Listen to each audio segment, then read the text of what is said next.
మిర్యాలగూడలో మైనింగ్ శాఖ ఆధ్వర్యంలో శాండ్ బజార్ ప్రారంభించారు. ఈ ప్రారంభోత్సవంలో ఎమ్మెల్యే బత్తుల లక్ష్మారెడ్డి, కలెక్టర్ ఇలా త్రిపాఠి తదితరులు పాల్గొన్నారు. ట్రక్కు ఇసుక బహిరంగ మార్కెట్లో 4,000కు పైగా ధర పలుకుతుండగా శాండ్ బజార్లో టన్ను ఇసుక 1,200 నుంచి 30 రూపాయల వరకు నిర్ణయించారు.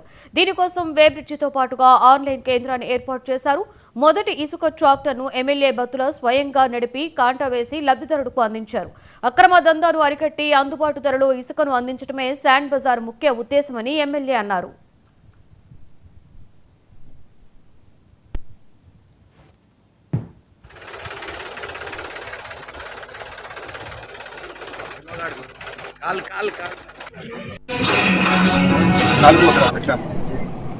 హైదరాబాద్ బయట ఫస్ట్ టైం మన మిర్యాలగూడలో ఈ రోజు ఇక్కడ పెట్టుకుంటున్నాం. సుమారుగా ఒక 4 ఎకరాల భూమిలో శాండ్ బజార్ ఉన్నది. ఇక్కడ ప్రస్తుతం 4,000 మెట్రిక్ టన్ ఇసుక పెట్టాము. నల్గొండలో జనరల్గా చూస్తే మన ఎండాకాలంలో మన ఇసుక మన వాహనాల ద్వారా కూడా ఇసుకని సప్లై చేస్తా జరుగుతూ ఉంది. కానీ ఇప్పుడు మనం చూస్తే అన్ని చోట వర్ష రావడం వల్ల మన ఇసుక మన వాహనాలు అది కూడా ఆగిపోయినాయి.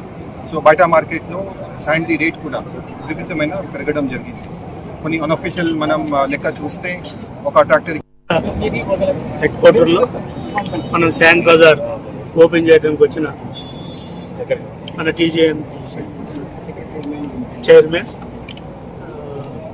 భవ్య మహేశ్వరికి, మిశ్రా గారికి, అలాగే కలెక్టర్ గారికి, సబ్ కలెక్టర్ గారికి, ఏడీ మైన్స్ అధికారులందరికీ పేరు పేరున మా మిర్యాలగూడలో శాండ్ బజార్ ఓపెన్ చేసినందుకు చాలా సంతోషిస్తున్నాం.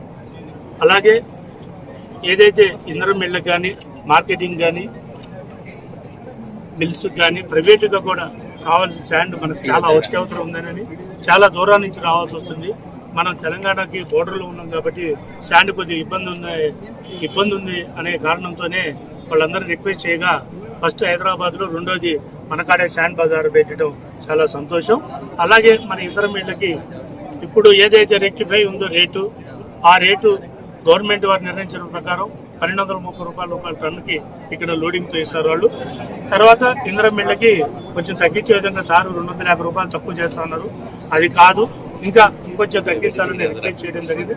సరే, అవన్నీ లెక్కలేసి చూసుకొని ప్రభుత్వం మీద భారం పడ్డా సరే ఇంధనం మిళ్ళకు మటుకు ఏదో రకంగా సహాయ సహకారాలు అందిస్తారని తెలియజేశారు. కాబట్టి చాలా సంతోషిస్తూ, అలాగే సిమెంట్ విషయంలో కానీ ఇటుక విషయంలో కూడా ఈ సిమెంట్ కంపెనీతో మాట్లాడడం జరిగింది. వాళ్ళు కూడా సుమారు 50 రూపాయలు పైనే 4 అక్కడ పెట్టాము.